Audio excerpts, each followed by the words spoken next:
On va faire la Shemitah, maintenant, parce que ça approche.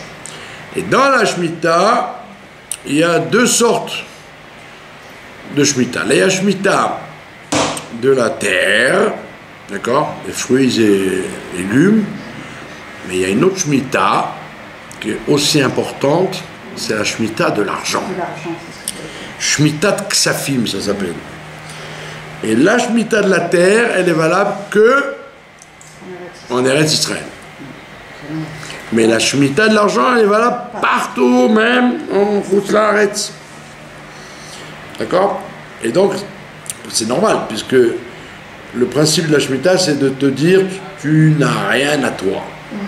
Donc il n'y a pas que la terre, même l'argent. Même l'argent n'est plus à toi. Donc ça veut dire, si tu as prêté de l'argent dans les 6 années qu'il y a eu là, et que la personne, elle ne te l'a pas rendu, quand arrive le Rosh Hashanah de Tafshin Pebet, et ben théoriquement, comme on dit vulgairement, tu l'as dans le baba.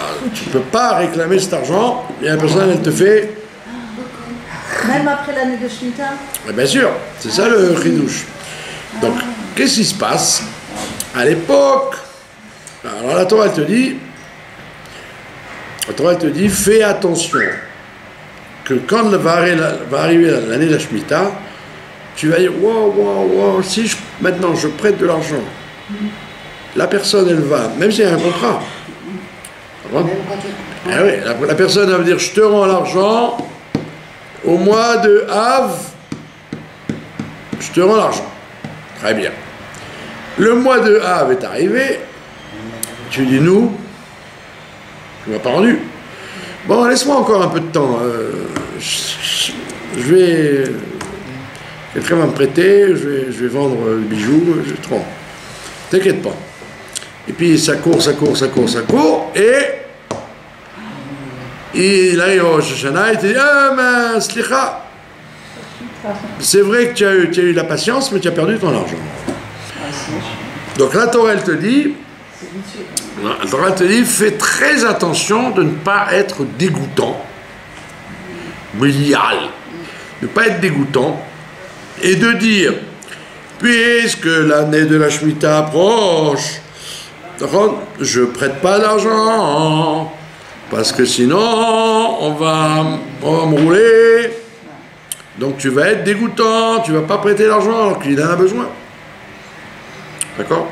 Alors, pour éviter ce problème-là, que les gens vont dire, je préfère être dégoûtant et rester bon ami avec... Donc, qu'est-ce qui s'est passé? Au deuxième temple, Beth Amikdash Hasheni, à la fin du deuxième temple, il y a Hillel, le fameux Hillel. Il a dit, si on ne fait pas quelque chose, eh bien les pauvres, ils ne vont jamais emprunter. Personne ne voudra leur donner. Les gens ils diront, je m'en fiche des dégoûtants, je ne prête pas. Laisse-moi tranquille. Donc il a inventé ce qu'il a appelé le Prousboul. Voilà. Le Prousboul, c'est une takana de Hillel, comme quoi toutes les chovot, moi j'ai prêté de l'argent, tous les prêts d'argent que j'ai faits, arrivent à la Shemitah, ils ne sont pas à moi, ils sont au Beddin. Je transmets mes créances, tout l'argent qu'on me doit, je le transmets au Beddin. Et à ce moment-là, j'ai le droit de récupérer tout mon argent. D'accord? Et à ce moment-là, puisque j'ai le droit de récupérer tout mon argent, eh ben je prête. Donc pour ne pas fermer la porte aux emprunteurs, pour ne pas que les gens qui ont besoin, ils se retrouvent coincés la 6e année, alors il a inventé cette takana qui s'appelle le Prousboul. D'accord? Prousboul, ça veut dire, en grec, prous, ça veut dire un contrat. Et boule, ça veut dire le riche. Un contrat pour les riches. Le riche, c'est pas forcément Bill Gates, hein, c'est quelqu'un qui a prêté 100 shekels, il s'appelle le riche par rapport à celui qui n'a pas. Prous, boule. Contrat pour les riches. Alors vous auriez dit, attendez, c'est un trick. On détourne la Torah. Il dit non, parce qu'en fait, à l'époque du premier Beth Amikdash, la Shemitah, le Yovel, la Shemitah d'argent, c'était d'après la Torah. C'était de la Torah parce que tous les Juifs étaient sur la terre. Il y avait les 12 tribus d'Eretz Israël. Au deuxième temple, il n'y a plus les 12 tribus. Donc, les esclaves, le Yovel, la Shemitah, toutes les mitzvot deviennent des Rabbanan. Alors, comme c'est des Rabbanan, c'est moins fort. Comme c'est moins fort, alors il a pu faire cette takana. C'est pas pour détourner la Torah, c'est pour aider à ce que les pauvres ils puissent encore emprunter. Donc, avant la Shemitah, il est bon que tout le monde fasse le prosboul. Aussi bien les hommes que les femmes. Que même les femmes, elles n'ont pas le droit de réclamer. Par exemple, vous n'avez pas fait le prosboul. Vous avez emprunté un plateau d'œufs à votre voisine. Ou une bouteille d'huile. Ou un kilo de farine. Vous dites voilà, tiens, prends. Et entre-temps, Rosh Hashanah est arrivé. Vous ne pouvez pas lui dire Myriam, tu es bien gentil, mais je t'ai prêté un plateau d'œufs, rends-le-moi, s'il te plaît. Il dit mais ça va pas la tête, non? C'est la Shemitah.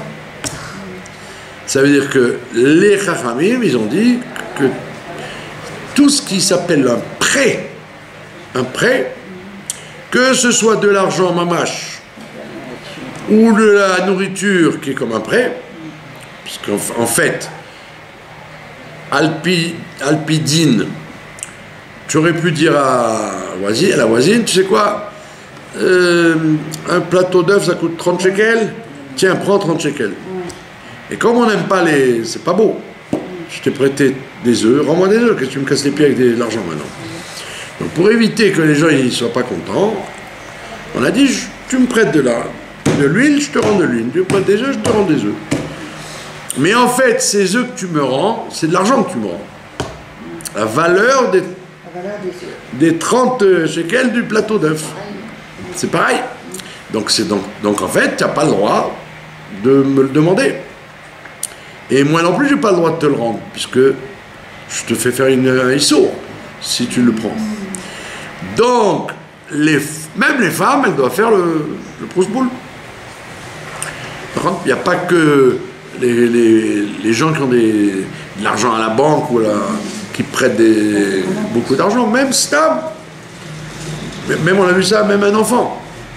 Par contre, il a un peu d'argent, il a 50 shekels, et son copain il dit tiens, donne-moi 50 shekels. Et il dit ouais, tiens, voilà, quand tu auras le temps, tu me les rends. Arrive au Rosh Hashanah, le gosse, il n'a pas le droit de les récupérer. Ça s'appelle un chov. On doit lui apprendre à respecter la Shemitah. D'accord? Alors, l'enfant c'est moins embêtant parce qu'en fait, il n'est pas bar mitzvah et donc tout ce qu'il fait, ça n'a pas une valeur juridique. Il n'a pas besoin de témoins, et de shtar, et de contrats, etc. Mais les adultes, aussi bien les hommes que les femmes, ils doivent faire un prosboul. Alors, soit il faut un prosboul et par écrit, c'est un papier qu'on donne, et alors c'est un papier en fait qu'on aurait dû faire au Beddin, avec le Beddin. Maintenant les Chachamim ils sont gentils, ils ont dit tu vas pas te casser la tête à aller au Beddin, il faut faire la queue, il faut prendre rendez-vous, Donc on te permet de prendre un beddin de gens simples, c'est-à-dire 3 personnes. Et en plus, on est gentil encore, on te dit même 3 personnes de ta famille. C'est pas obligé que ce soit des gens éloignés de la famille, parce que c'est pas un bête, c'est pas un mishpat. Dans un mishpat, tu n'as pas le droit, le frère, les enfants, la femme, etc. Tu n'as pas le droit d'être en famille. Mais là, c'est pas un mishpat. C'est un beddin pour prendre sur lui tes chovot, et en disant, nous on s'occupe de te rendre de te faire payer que l'emprunteur, le lové, il va venir chez moi, nous le beddin, et on te rend à toi. Donc en fait, c'est pas celui qui fait le prosbol, c'est pas lui qui prend l'argent, c'est le beddin qui gère l'argent. D'accord? Et donc on voit bien que c'est très important de faire un prosbol. On fait un papier, on écrit... Voilà, il y a des feuilles, il y a écrit, il y a écrit 3 dayanim, on donne 3 noms, et 2 edim, et sur le papier il y a écrit, je nomme le beddin pour s'occuper de récupérer tout mon argent. Mais sans détailler? Non, il n'y a pas besoin ni de détailler, ni de mettre de date. Comme quand on fait la vente du Hametz, en fait. Voilà, et quand on a ce papier, on peut récupérer le cacheroute total. Sinon, si on n'a pas fait du tout le prosboul, eh ben c'est un problème, parce que la personne, si elle n'est pas droite, elle peut dire, il paraît que tu n'as pas fait le prosboul, eh ben je te rends pas l'argent. J'ai pas le droit. J'ai pas le droit.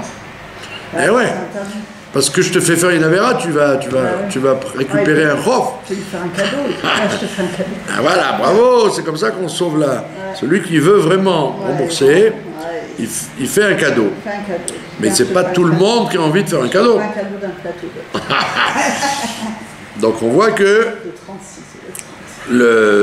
donc il y a des choses qui sont liées avec le prosboul et des choses qui ne sont pas liées avec le prosboul. Par exemple, la mashkenta, si tu payes une mashkenta, c'est pas écrit dans le... C'est pas de l'argent que tu dois, on t'a pas prêté de l'argent. On t'a donné une maison, et la maison tu dois la payer. Donc c'est pas un prêt d'argent. Donc la mashkenta, tu es obligé de la payer. Ouais. Les choses que tu fais faire, quand tu fais faire des travaux, où tu achètes. Voilà, tu achètes des livres, une robe, ou la macolette. Hein, tu as acheté pour 1000 shekels. Voilà. Tu ne peux pas dire, ah, moi je ne vous paye pas, hein, c'est un chov. Non, c'est un chov, mais ce n'est pas un prêt. Tu dois cet argent, mais ce n'est pas un chov, puisque la marchandise, tu l'as prise. Marchandise que tu as prise, ça ne s'appelle pas un chov. Chov, c'est un chov d'argent. Là, c'est pas un chov, c'est le tachloum. Ouais, c'est tachloum. Le tachloum, c'est pas un chov. Un chov, c'est uniquement sur on appelle ça en hébreu un chov. Tu dois de l'argent. Mais en réalité, tu ne dois pas d'argent. Tu dois payer ce que tu as acheté. C'est normal. Il y a eu un arrangement dans le paiement. Voilà. La même chose si tu fais faire des travaux. Par contre, tu as amené un chashmalaï ou un peintre, il t'a fait du travail, et tu dis, bon, je te paye le mois prochain, hein, d'accord, ouais, pas de problème. Le mois d'après, c'est la Shemitah. Tu ne peux pas lui dire, tu t'es fait rouler. Mais non, tu dois payer le travail qu'il t'a fait. D'accord? Donc tout ça, il faut bien faire la différence entre prêt et emprunt, milva et alva, et chov de choses que tu as achetées. Et donc c'est pour ça que si tu achètes en tachloumim des robes ou des habits, etc., ça ne va pas avec la Shemitah. Heureusement, sinon encore une fois, le vendeur, il n'accepterait pas de te faire un tachloumim. Il y a un autre cas, c'est le cas du goy. En France, par exemple. Tu as le goy, que tu lui prêtes de l'argent ou qui te prête de l'argent, il n'y a pas de Shemitah. Il n'y a pas d'histoire de Shemitah avec le goy. Il n'y a que le juif. Ouais. Il est écrit Rééou, ton prochain. Ton prochain, tu ne dois pas lui rendre et il ne doit pas te réclamer. Mais le goy, aussi bien le prêt que tu fais au goy ou le goy qu'il te fait un prêt, lui, ça n'a rien à voir avec la Shemitah. Je ne peux pas venir dire au goy, je dirais, hein, dans ma religion, c'est l'année de la... On annule les dettes, donc je ne vous dois plus rien, monsieur. D'accord? Non, c'est pas du tout... C'est pas Midat Rassidout, c'est halakha. Tu n'as pas le droit de dire au goy, je te rembourse pas, ou l'inverse. Tu n'as pas le droit de dire au goy, ne me rembourse pas. Rien à voir, c'est deux choses à part. On peut faire ça non plus sur le Dmei Mafteach. Pardon? Sur le Dmei Mafteach.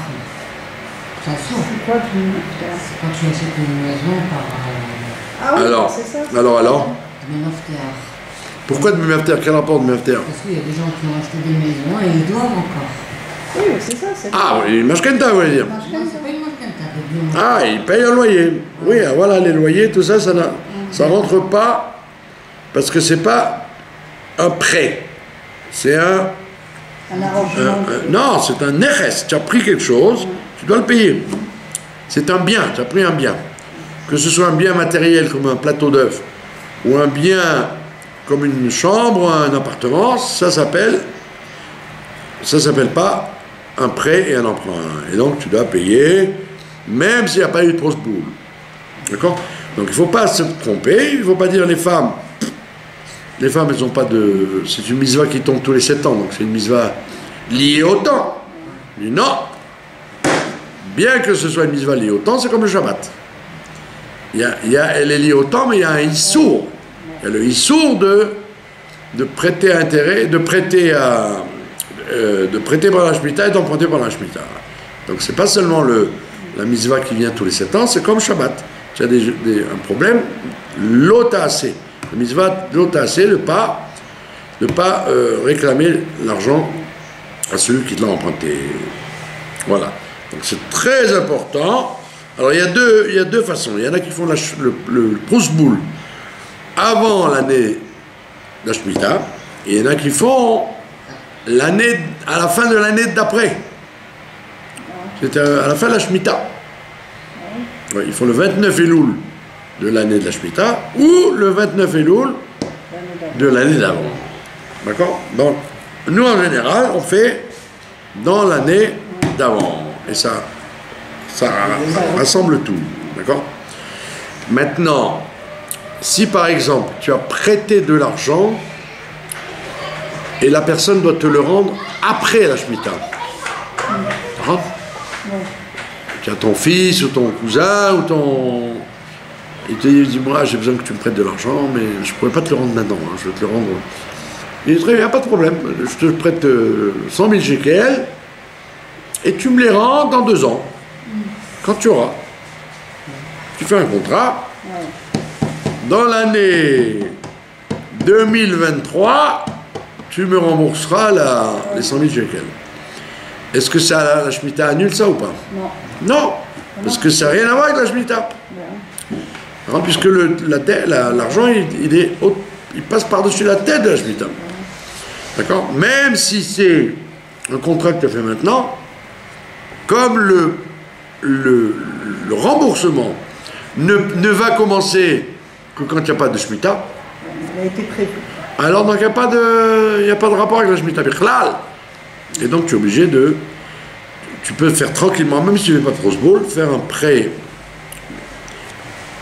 qui va avoir lieu après, parce que de toute façon, ça ne touche pas la Shemitah. Le problème, il est dans l'année. La Shemitah. Pas de questions? Est-ce que pendant l'année de Shemitah, on peut faire des prêts, des remboursements ou pas? Eh ouais. Comment on fait quand c'est la Shemitah? C'est ouais. l'année de la Shemitah alors. Parce que Quelqu'un demande. quand on a fait le prosboul, alors ça marche. Ah d'accord. C'est pour ça qu'on fait le Ça prosboul avant. couvre toute l'année. Voilà. C'est-à-dire pendant toute l'année de Shemitah, on peut. J'ai fait le prosboul avant de commencer. D'accord. Et donc je dis à X ou Y, je te prête, Ouais, 1000 shekels. mais sache que j'ai le prosboul. Donc Ouais. tu veux pas dire. échapper avec tu vas pas dire je te rembourse pas. D'accord. Sinon, c'est Takana de Hillel. Parce que sinon, pendant l'année de la Shemitah, j'aurais été dégoûtant. Bah oui. J'aurais dit non, me touche pas, me demande rien, ni 100 shekels, ni 10 shekels. Je te donne rien et tu me donnes rien. Alors tu aurais été très embêtant pour les gens qui ont besoin. Pendant un an, ils n'ont rien. Voilà. Donc c'est pour ça qu'on te dit, on veut sauver la mitzvah d'aider les juifs. Et si tu dis que la Shemitah elle va casser les pieds au prêteur, eh ben tu casses les pieds à l'emprunteur. Parce que personne, il va taper aux portes et tout le monde va dire je te connais pas. D'accord? Pareil, les gens qui ont un gmach, par exemple. Ah oui. Les gens qui ont un gmach. Ben, les gens qui ont un gmach, ils n'ont pas de problème parce que la Shemitah n'arrête pas le gmach. Ah d'accord. Puisque c'est pas son argent à lui. Ouais, oui. C'est l'argent du tzibour, du gmach. Alors, il ne peut pas dire ah, moi, je vous ai prêté, je vous ai emprunté au gmach, mais je ne vous rembourse pas, c'est Shemitah. Écoutez, monsieur, soyez gentil. On n'a même pas besoin de bêtises, on n'a pas besoin de rien du tout.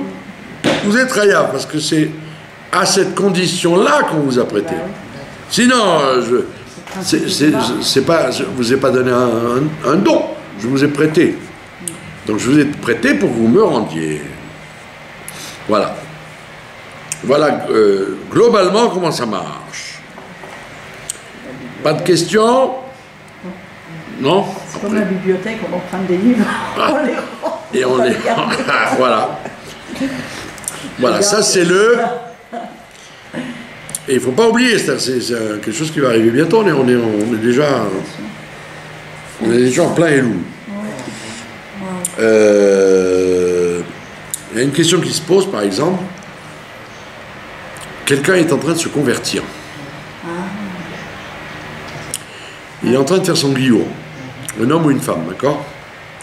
On a dit tout à l'heure, avec le goy, il y a avec le goy, il n'y a pas il n'y a pas besoin de faire prosboul.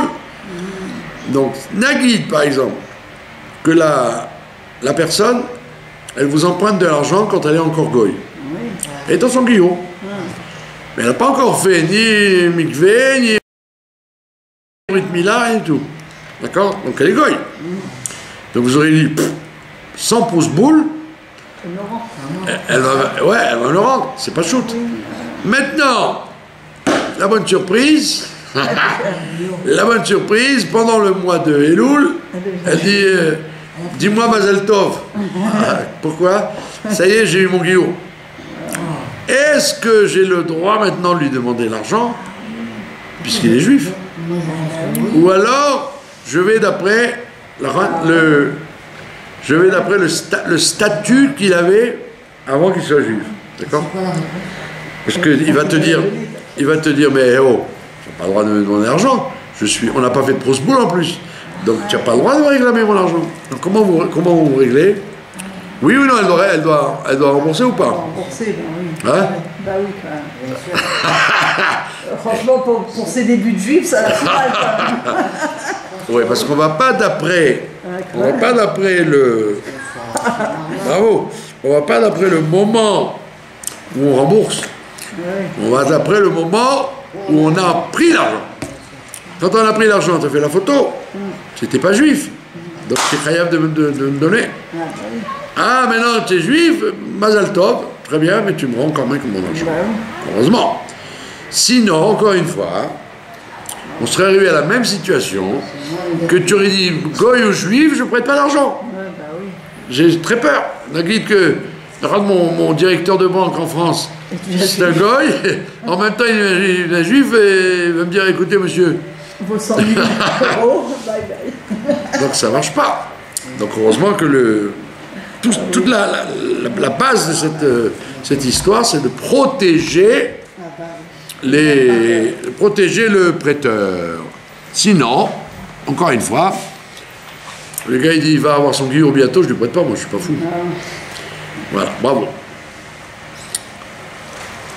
Kazak.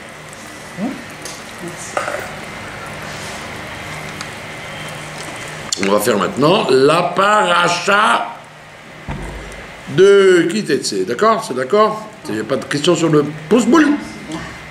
Bli Neder, je vais faire des photocopies. Et comme ça, chacun peut faire son. Ah, c'est bien. Non, en plus, c'est pas la peine d'avoir à faire des dayanim et des spécialistes. Trois personnes qu'on connaît, même s'ils sont en famille, c'est bon aussi. Alors, par contre, un homme, il doit avoir des hommes et une femme des femmes. Non, on prend que des hommes. Même les femmes. Ah, même les femmes. Elles prennent trois. Ah, d'accord. La femme, elle peut prendre son mari, ses enfants. Ouais, c'est long, ma frère. Voilà. Donc cette semaine, on rentre dans la parachat, on va dire la parachat Kitetse.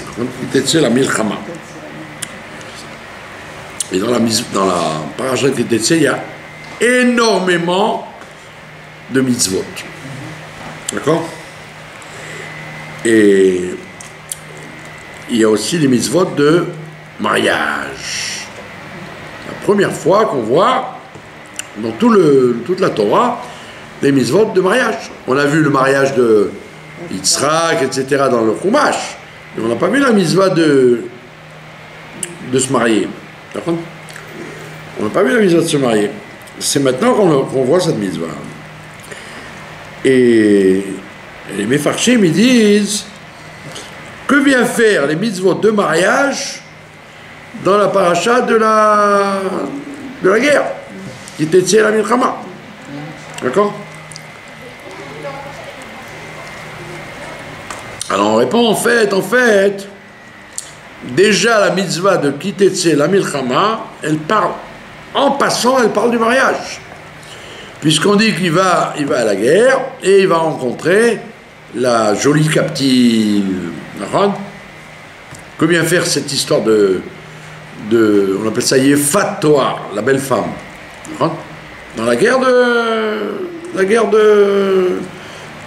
comment on dit, de Réchout, on déclenche une guerre et on te dit il a repéré une belle soldate, une belle captive, ouais, et il la prend pour femme. C'est bizarre comme histoire, d'accord? Alors la Gemara, elle te répond oui parce qu'en fait, si jamais on lui permettait pas de la prendre, il l'aurait prise de façon interdite, ouais, c'est ça. Comme il a le Yetzirara, si tu le laisses pas, il va faire le zouave. D'accord? Donc on voit bien qu'il y a déjà un problème de mariage au départ de la paracha. Kitetse, la Milchama, ça parle pas seulement de la guerre, mais ça parle du mariage. Et en fait, c'est très important parce que tout le sujet de la relation entre un homme et une femme, c'est un sujet de Milchama. Il y a une Milchama. Ouais. Ça veut dire qu'il n'y a pas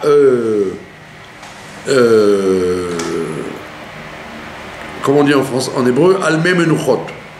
Tout va bien, le mari et la femme, c'est pas choute, ça va tout seul, depuis la choupa jusqu'à la mort. On te dit non, toute la vie, c'est une guerre entre l'homme et la femme. Mais ça ne doit pas être une guerre avec des coups, une guerre de soi-même, de faire le travail, de s'arranger avec la personne qui est en face. D'accord? C'est un travail de guerre contre son propre Yetzirara. On ne doit pas se battre contre les Yetzirara des autres. On va se battre contre son propre Yetzirara. Comme il disait Rabbi Aaron de Karlin, un matin il s'est réveillé, il a dit à sa femme, je vais changer le monde. Et sa femme, elle lui a dit, va à la synagogue et tu reviens après. Il revient et dit à sa femme, tu sais quoi, j'ai bien réfléchi, je vais changer la Russie au moins. Ah, elle dit, d'accord, ok. Après, il revient de Mincha, il dit à sa femme, je ne vais pas changer la Russie, je vais changer au moins Karlin, la ville de Karlin. Et avant de se coucher, il dit à sa femme, tu sais quoi, j'ai bien réfléchi, je vais changer moi-même. Je vais changer que moi-même, et comme ça, en changeant moi-même, je vais changer Karlin et la Russie et le monde entier. Ça veut dire quoi? Ça veut dire que tout le monde croit que pour changer l'extérieur, il faut avoir affaire à l'extérieur. Non, tu veux changer l'extérieur, tu dois changer toi-même. Que toi-même. Occupe-toi que de toi. Le tikkun de l'individu, homme ou femme, c'est avec soi-même. Et donc c'est pour ça qu'on te dit la ki tetse la milchama, aloivecha sur ton ennemi. C'est qui ton ennemi? C'est toi. C'est toi qui te fais à toi-même des problèmes.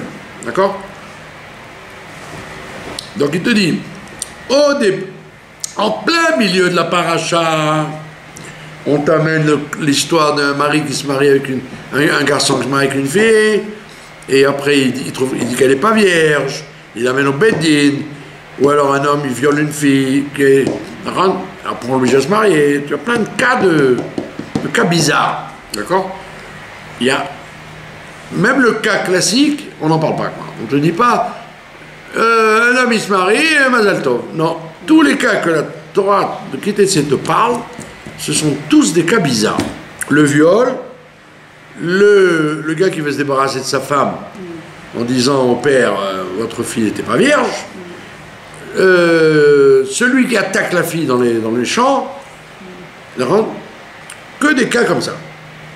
Et le premier, le pire de tous, le gars qui va à la guerre et qui au lieu d'être tranquille, il repère une femme et en plus il est obligé de la coller à sa femme, puisqu'il est marié lui. Oh, marié. Eh ouais, c'est pas un bachour. Si c'était un bachour, vous auriez dit, bon ben, il fait sa vie.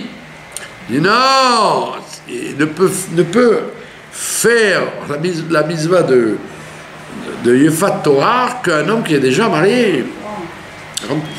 D'abord, c'est pas sûr que oui, en général, les gens pas mariés, ils n'allaient pas à la guerre. Ah, ils n'allaient pas. En général, oui, parce que la paracha de la semaine dernière, on a vu que celui qui vient de se marier, il peut repartir à la guerre. Donc les gens qui n'étaient pas mariés en général, on avait peur parce que que Dieu, comme dans l'armée israélienne d'ailleurs, quelqu'un qui est fils unique dans une famille, on ne le fait pas rentrer à l'armée. De peur qu'il meure. On perd donc la même chose, en général, les gens qui partaient à la guerre, ils étaient mariés. D'accord? Alors, maintenant, quel est donc on voit bien que toute la paracha, elle parle que des cas bizarres, biscornus. D'accord? Pourquoi? Parce qu'en vérité, on te dit, dès qu'un homme se marie, d'accord, il va avoir le Satan va venir et va dire pourquoi tu veux être tranquille, il faut que ça il faut qu'il y ait des problèmes. Un problème toute la vie, ça veut dire. Problème toute la vie de guerre avec le Yetzirah dans le mariage. D'accord? C'est pour ça que la paracha commence avec l'histoire de la Yefat Torah, parce que la femme qui est restée à la maison, elle va dire attends, mais j'ai pas compris, je t'envoie à la guerre et tu reviens avec une Goya, avec une Chiktsé, c'est quoi cette histoire-là? Elle pourrait se plaindre au Beddin, c'est quoi cette. Qu'est-ce que vous m'avez envoyé mon mari à la guerre, après il revient avec une bonne femme. Alors, la Torah elle te dit calme-toi, t'inquiète pas, déjà on va lui faire pousser les ongles noirs, elle va avoir l'air d'une sorcière, elle va être assise par terre et tout. Il va vite dire oh là là, bon, attends, c'était une erreur. C'est pour tromper les Yetzirah. Voilà, c'est en fait. Et moi j'ai vu ça dans l'armée. Quand arrive l'armée, quand tu rentres dans un camp, tu sens tout de suite le Yetzirah. Tu sens tout de suite, tu n'as plus envie de rien faire. C'est pas du tout encourageant, quoi. Quand tu rentres dans une yeshiva, ou dans une bête à Knesset, ou dans une maison, tu peux avoir envie de dire, je vais faire Torah, mitzvot. Mais là, tu rentres dans le... Comme on dit chez nous, tu traverses le Shin Gimel, la porte là, où tu es... Le Yetzirah t'attrape de ne plus vouloir rien faire. Donc la Torah, elle a vu la psychologie de l'homme. Que dès qu'il va faire la guerre, dès qu'il va rentrer dans le système de l'armée, il n'aura plus envie de se battre contre son propre Yetzirah. Son Yetzirah, lui, il va se déclencher contre le monde extérieur. D'accord? C'est pour ça que la Torah a dit, calmons-nous. Écoutez, madame, vous inquiétez pas. Vous inquiétez pas. Parce que de toute façon, ça va mal tourner. Et alors, il va la mettre dehors. Vous inquiétez pas. D'accord? Et c'est vrai que, comme la tradition elle raconte, que celui qui se marie avec une Yefat Torah, ses enfants, ils tournent mal. S'il restait marié avec elle, les enfants tourneraient mal. Comme on voit avec David Amelech. David Amelech, à part Shlomo, qui était marié qui était le fils de Bathsheba, tous les autres fils, c'était des fils de Yefat Torah. Shalom, Adonia, etc. L'autre, Amnon et Tamar, etc. C'était tous des garçons et des filles qui sont nés de bonnes femmes qui avaient été attrapées dans la guerre. D'accord? Alors, comme les rois et comme les gens grands, ils se permettaient, alors le roi David, il a pris plein de Torah et ça lui a fait énormément de problèmes. C'est pas pachout.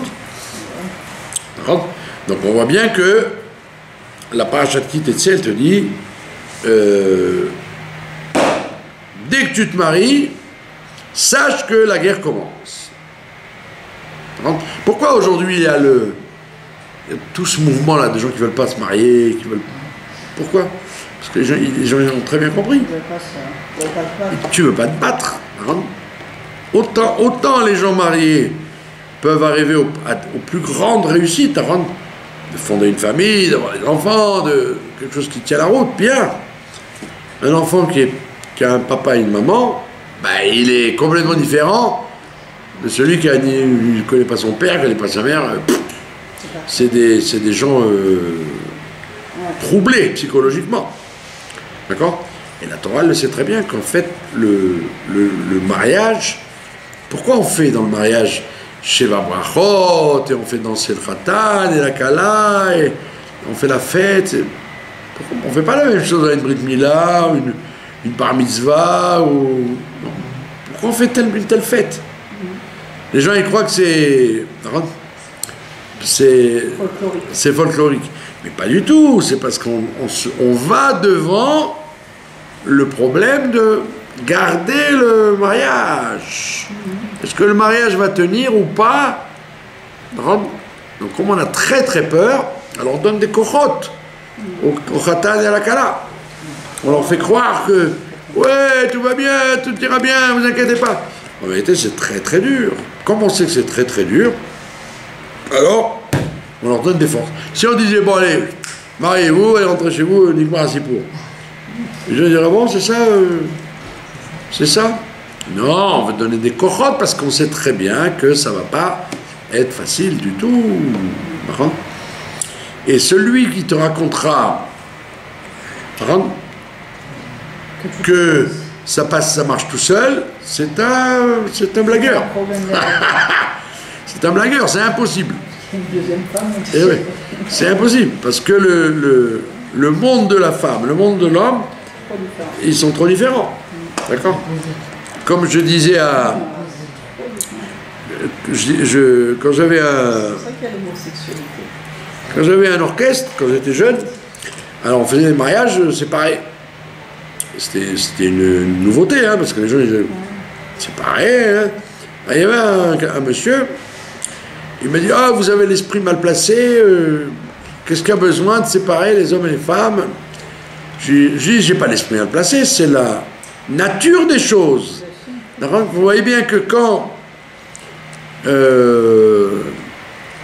un garçon, ben, son copain c'est un garçon, la fille, sa copine c'est une fille. C'est pas naturel d'avoir quelqu'un de l'autre sexe comme copain et copine, c'est pas possible. Pas normal, il y a quelque chose de bizarre derrière. Donc pourquoi? Ben, c'est pas shoot. Des copains de l'école, d'ailleurs je me rappelle, quelqu'un m'a raconté ça une fois, il m'a dit quand dans les écoles il n'y avait que les garçons ou que les filles, c'était pas shoot. Dès qu'ils ont commencé à mettre, voilà, dès qu'ils ont commencé à mettre des garçons et des filles ensemble, c'était il y avait une espèce de concurrence, d'essayer, voilà, d'essayer de plaire à la fille, l'autre essaie de plaire au garçon. On n'est pas truc, ça commençait à être le balagan, d'accord. D'accord, ça veut dire que la relation entre un homme et une femme, c'est une relation où il faut travailler pour qu'il y ait une shalom bait. Shalom bait, ça ne s'invente pas, ça se travaille. D'accord?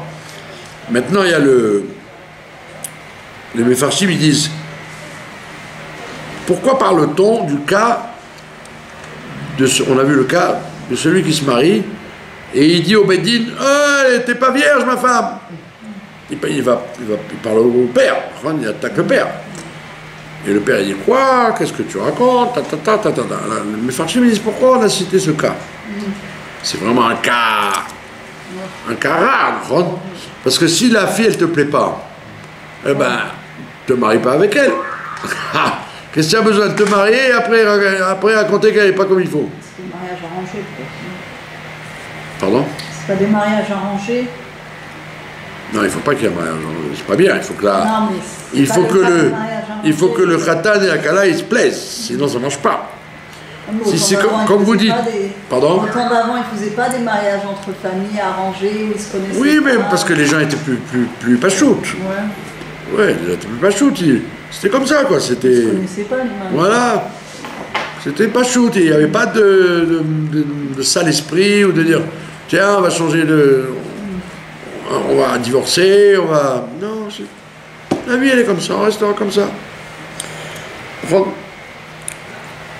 Alors la Gemara demande, enfin les Mefarshim demandent pourquoi on a parlé de ce cas-là. Alors on dit justement parce que le Satan a voulu que ce monsieur-là, il n'a pas envie de casser quand il est fiancé avec elle. Il a envie de casser quand il est déjà marié avec elle. Ça veut dire que tant qu'ils sont fiancés, Akol Beseder. Dès qu'il est marié avec elle, là il peut avoir le diable qui rentre et qui dise la preuve c'est que la Torah elle continue, elle dit si c'est faux ce qu'il a fait à la fille, Motsi Shemra, d'avoir dit du mal sur elle, eh ben, il devra payer un knas, une très forte amende, et il ne pourra plus la divorcer de sa vie. Si, évidemment, si elle veut rester, bien sûr. À la robe, elle va dire, salut, bye bye, j'ai pas besoin de toi. D'accord? Il paye un knas et si ils acceptent, eh ben, il ne peut pas la divorcer. Jamais. C'est pour ça qu'elle n'a pas besoin de ketouba, puisque de toute façon, si jamais il vient au Beddin pour dire après 20 ans, je veux plus de ma femme, alors monsieur, où est la ketouba? Mais pas de Ketouba, puisque elle était, il y a 20 ans, elle était, je l'avais accusée d'être... Ah ben monsieur, il n'y a pas besoin de Ketouba, parce que vous ne pouvez pas divorcer. Et elle peut elle peut divorcer de lui au bout de 20 ans. Ah, s'il y a une raison, bien sûr, il faut qu'il y ait une raison. Donc là, les Mefarshim disent que tous ces cas que la Parashat Ki-Tetzel cite, c'est des cas dus au Yetzer Hara de gens quand ils sont mariés. La guerre, tous les cas qu'on cite, c'est des histoires de Yetzer Hara en fonction des gens qui sont déjà mariés. Alors c'est pour ça que, en fait, cette paracha-là, on la lit en Elul. Parce qu'on te dit que le tikkun de Shlom Bayit, le tikkun d'arranger la famille, c'est au mois d'Elul. Les gens ils croient que le mois d'Elul, ça veut dire je répare Ben Adam la Makom. La Tfila, la Kashrut, la Torah, etc. Mais avant de réparer ces choses-là, tu dois réparer le Ikar. Le Ikar de la vie d'un homme et d'une femme, c'est Shlom Bayit. Comment la maison elle tourne. Parce que de Shlom Bayit va dépendre l'avenir des enfants, la parnassa, l'équilibre du nefesh, de l'homme et de la femme et de tout le monde, ça dépend de Shlom Bayit. Les gens, ils ne s'imaginent pas. Il y avait vous avez déjà parlé de ça, il y avait une réponse du Rav Moshe Feinstein dans son livre Igrot Moshe, où il y a un Rav qui lui écrit, il lui dit, est-ce que, il dit, je connais un couple qui ne sont pas religieux, là-bas en Amérique, ils font rien, pas, ni Torah ni mitzvot, shum davar. Et malgré tout, ils sont venus me voir pour que je fasse Shlom Bayit. Et je demande au Rav, au Moshe Feinstein, est-ce qu'il faut faire Shlom Bayit ou pas? Puisque de toute façon, qu'est-ce qui va se passer? Elle ne va pas au mikvé, cette dame. Donc je leur fais faire des avérotes en faisant le shalom entre eux. Donc est-ce que j'ai le droit de faire Shlom Bayit ou je dois leur dire non, divorcez, va, ça vaut mieux. D'accord? Et alors, Moshe Feinstein, il dit, je suis très étonné qu'un Rav d'Israël il pose une telle question. Il dit, le Shlom Bayit, c'est tellement important entre deux juifs, évidemment. S'ils étaient entre un goy et une juive ou l'inverse, tu leur aurais dit au contraire, séparez-vous. Mais c'est tellement important que tu dois rien voir du tout d'autre. Shlom Bayit, c'est ça qui compte. Et il explique que c'est vrai qu'elle ne va pas aller au mikvé, donc ils vont être chayav karet. C'est très grave. Ils vont continuer à manger taref. Où on va comme ça? Et bien alors, moi je fais ça, il dit c'est tellement chachouv le Shlom Bayit que ça dépasse toutes les autres mitzvot de la Torah. Puisqu'en fait, l'homme a été créé sur terre pour être avec une femme. Pas seulement pour Pérou ou vous, pour qu'un homme il vive avec une femme. Donc même si autour de ça, c'est pas comme il faut, d'accord, eh bien tu ne dois pas regarder, tu ne dois pas casser. C'est quelque chose d'extraordinaire ce qu'il dit là. Et dans la psychologie du monde moderne, le Shlom Bayit, c'est pas le Erech HaElyon. C'est pas le Erech HaElyon. Je viens d'entendre un truc fou qu'un garçon qui était marié, ils veulent divorcer parce qu'elle devient trop orthodoxe. Ça arrive. Ouais, elle veut mettre des jupes longues, elle veut mettre bras longs. Et alors, Mais lui, il ne supporte pas. alors- Il l'a pas épousé comme eh ça. ouais, il n'a pas épousé comme ça. Lui, il a épousé, comme on dit, light, diet, light. Et puis Tom, elle dit, Ouais. et alors elle voudrait que lui, et lui aussi, elle voudrait qu'il soit plus. Ouais. D'accord. Alors tous les gens, ils sont en train de faire la paix, et il veut rien entendre. Il dit, c'est pas, je me suis pas marié pour me marier avec une fille si religieuse que ça. D'accord. Donc on voit c'est le Shlom Bayit à l'envers là. C'est-à-dire au lieu d'être content, de dire ben Baruch Hashem, elle veut faire des progrès, même si moi ça m'intéresse pas, tant mieux pour elle. Alors évidemment, elle veut plus aller à la plage mixte, elle veut plus aller Ça influe dans sur toute leur les vie. mariages où il y a des danses, et lui ça le dérange tellement qu'il veut divorcer. Et tout le monde fait des pieds et des mains. Mais ouais, alors elle veut rien entendre. Elle a dit je veux pas descendre d'un gramme. Et lui il veut rien entendre. Il a dit je veux pas une femme si religieuse. Donc, mais qu'est-ce que tu te prends la tête? Sois content. Sois content. D'accord. On dirait que tu t'es marié pour qu'elle soit chilonite. Les gens s'en foutent. Et le drame de tout ça, c'est que les beddines et les dayanim et la famille et tout, ils disent bon, oui, bah, tant pis, bah, s'ils ne s'entendent pas, bah, qu'ils divorcent.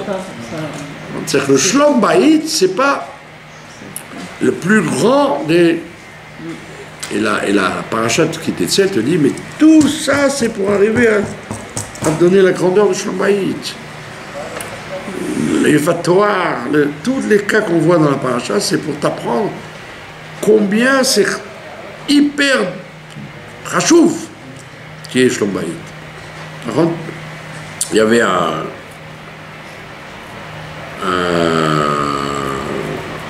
couple. Elle voulait faire la Torah et lui, il voulait rien faire. D'accord? Et il faisait exprès en plus, il achetait des steaks, carrément. il mettait du beurre, Ah oui. tout. Et la personne, elle a demandé au rabbi qu'est-ce qu'il faut faire. Tout le monde dit il faut divorcer. Je ne peux pas rester avec un homme qui. Il voulait qu'elle n'aille pas au mikvé, enfin, des trucs fous quoi. Il fumait le Shabbat exprès pour l'énerver, dans la maison, enfin des trucs. Et elle a été voir un rav, et ils ont écrit au rabbi, et le rabbi a dit je comprends pas comment vous insistez tellement à faire divorcer les gens. Faites tout pour qu'ils ne divorcent pas. Même si ça détruit. Après, il y a une série. Pardon? Même si ça détruit son. Et il faut prendre le temps. Il faut prendre le temps jusqu'à ce que ça enfin, faire le maximum, disons. Faire le maximum. Tu peux pas dire. Ouais, tu peux pas dire a priori, allez, c'est pas grave, allez, yallah, on arrête tout. Non, tu dois essayer de faire tous les efforts pour qu'il y ait quelque chose qui se passe. D'accord? Pourquoi? Parce que c'est le tikkun. Des fois, c'est le tikkun. Voilà, des fois, c'est le tikkun de la personne qu'elle doit régler.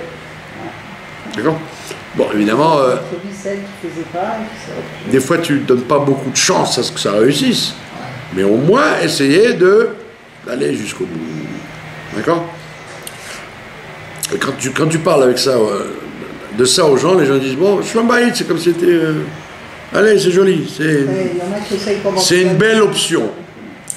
Et en vérité, quand tu lis le matin, quand on fait les brachot du matin, après les brachot du matin, on finit en disant Elo dvarim she'en lahem shiur, voici les choses qui n'ont pas de shiur.